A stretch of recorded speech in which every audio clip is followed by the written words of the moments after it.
بروز جان. میخوای یه تستی از ما بگیری؟ بله، من یه پزشکم، راجع به بیماری شما صحبت میکنم. ما الان مثلا مریضشون باش. به عنوان خب، یه بیمار شما اومدی اینجا. اومدی. عزیزم اسمت چیه؟ نه هنوز بذار اجازه بدین از قبلش یکم آماده بشون آه، وارد بله. شیم. ما مثلا سوار اسبم با اسب.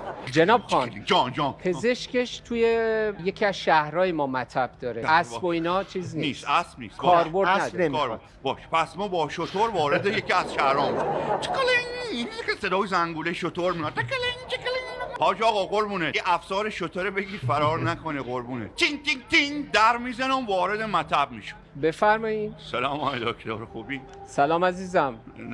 قربونه شما وقت داشتی؟ ما نه همینجوری مثل شطور در زدم وارد شد. اشکال نداره آقای دکتر ما یکم شکمم نفاخه یکم مشکل دارم نفاخه یکم شکمم قربونم دستم به دامنت. نه من فکر میکنم آقای جوان شما، ولی فکر کنم رامو جان نمیتونیم شما رو قبول کنیم.